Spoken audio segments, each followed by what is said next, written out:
Halo, Assalamualaikum warahmatullahi wabarakatuh. Terima kasih untuk yang sudah datang ke channel aku.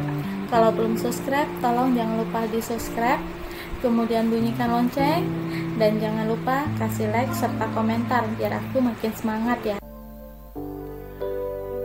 Hanya Pengganti, episode 133. Tidak bisa mengelak. Klien saya menuntut Mbak Berliana dan juga Ibu Susi dengan tuduhan penipuan. Selain penipuan, Pak Davin juga mengatakan bahwa kalian menjual harta milik istri beliau. Tubuh Susi lemas, kakinya gemetar ketika mendengar apa yang disampaikan pengacara Davin. Apakah seperti ini bencinya Davin kepada putrinya, sehingga dengan tega menghancurkan hidup Berliana? Berliana hanya diam dan merasakan sakit di hatinya. Apa yang dilakukan oleh Davin sungguh membuat dirinya marah dan kecewa. Permasalahan ini sudah sangat lama, dan mengapa mengungkitnya kembali? Saya sudah menyiapkan semua berkas yang terkait dengan kasus penjualan rumah milik Ibu Hana. Pada berkas ini akan menjadi bukti atas penipuan yang telah Ibu Berliana lakukan bersama dengan Ibu Susi. Penipuan ini terjadi sekitar hampir 5 tahun yang lalu. Effendi menunjukkan beberapa berkas yang ada di dalam map yang dipegangnya. Wajah Berliana memerah ketika mendengar ucapan pria tersebut. Apa maksudnya? Tanya Susi yang mendadak pikun. Ibu Susi dan Ibu Berliana sudah menjual rumah warisan almarhum Amriadi yang merupakan ayah mertua dari Pak Davin. Anda berdua juga membuat fitnah terhadap mertua Pak Davin yang mengatasnamakan hutang dan maksa agar Ibu Hana mau menandatangani surat penjualan rumah. Kalian sudah menipu Ibu Hana dengan beri keterangan palsu dan juga mendatangkan orang yang mengaku sebagai penagih hutang terhadap ayah beliau yang sudah meninggal. Kalian menjual 2 buah mobil dengan alasan membayar hutang, padahal uang itu digunakan untuk keperluan pribadi kalian berdua. Ibu Hana tidak mendapatkan apapun dari harta peninggalan kedua orang tuanya.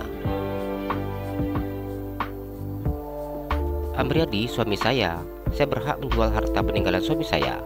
Seharusnya harta itu menjadi milik saya karena saya istri sahnya. Namun Amriadi memberikan harta itu untuk anaknya. Susi berkata dengan marah. Ia sudah tidak mampu untuk menahan rasa emosinya.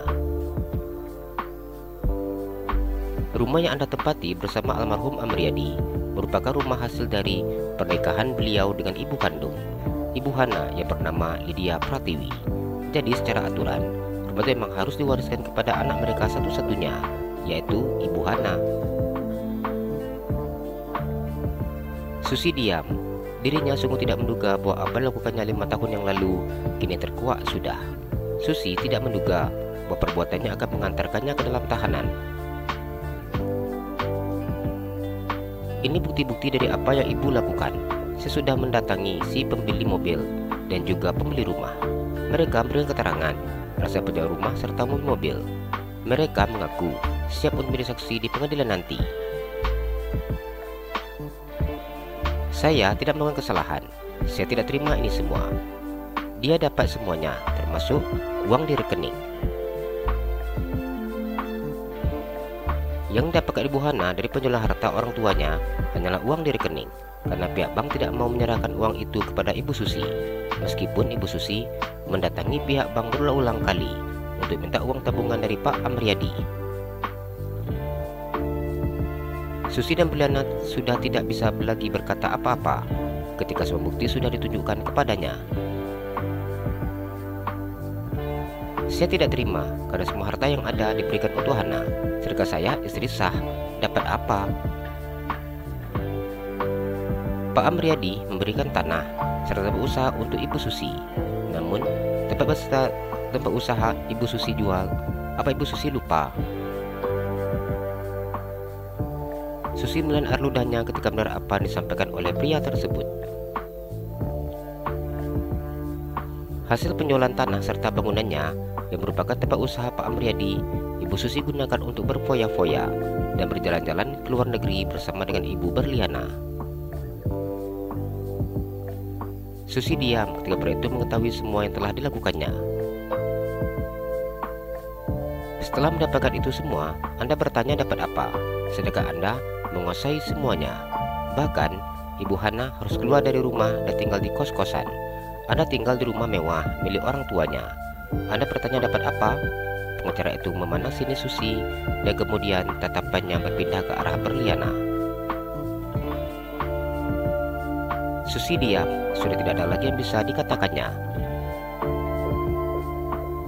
Saya sudah mengetahui tentang siapa Anda sebenarnya dan tentang masa lalu Anda.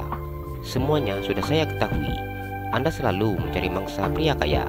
Seharusnya Anda bertobat setelah derajat Anda diangkat Pak Amriadi. Namun, apa Anda lakukan terhadap beliau dan anaknya? Susi diam ketika mendengar ucapan pria itu. Keegoisannya buat ia tidak pernah mau mengakui kesalahan yang telah diperbuatnya.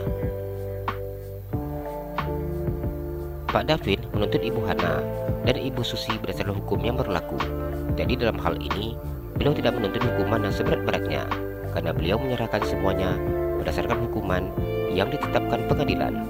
Bila ingin melakukan pembelaan, silakan menyiapkan pengacara. Effendi tersenyum. Tubuh Berliana lemas sudah, keringat mulai bercucuran di pelipis keningnya ketika mendengar apa yang disampaikan pengacara tersebut. Ibu Susi dan Ibu Berliana, apa ada lagi yang ingin ditanyakan? Tanya penyelidik yang ada di depannya. Tim penyelidik sengaja tidak memberikan lagi pertanyaan untuk Susi dan juga Berliana, berhubung bukti-bukti yang diberikan sudah sangat cukup untuk penyelidikannya. Susi hanya diam, begitu juga dengan Berliana. Sudah tidak ada lagi yang bisa dijawab mereka. Bahkan saat ini, ibu dan anak itu tidak bisa melakukan pembelaan terhadap dirinya. Petugas, terdengar suara pria itu keras dan lantang, memanggil anggota yang berada di luar. Setelah menjelaskan permasalahan yang terjadi, Susi dan Berliana dibawa petugas untuk diantar ke dalam tahanan. Hana duduk di sofa sambil mencari channel yang menarik untuk ditontonnya. Menghabiskan waktu dengan beristirahat, duduk santai dan menonton seperti ini membuat dirinya merasa sangat jenuh. Bosan nonton filmnya. Cari film horor sepertinya menarik. Tapi aku tidur sendiri. Gak ada Bang Davin. Dimana ya? Kau nanti takut dan gak berani kamar mandi. Bila kondisi seperti ini, maka yang mengingat suaminya. Coba cari-cari dulu. Menurut dapat tontonan yang menarik. Dari jempolnya terus saja menekan tombol next. Pencarian terhenti ketika berita tentang Berliana. Mulut Hana terbuka ketika mengetahui berita tentang kakak tirinya ditangkap oleh polisi. Dalam berita itu, tampak jelas bahwa Berliana dijemput paksa bersama dengan mama tirinya.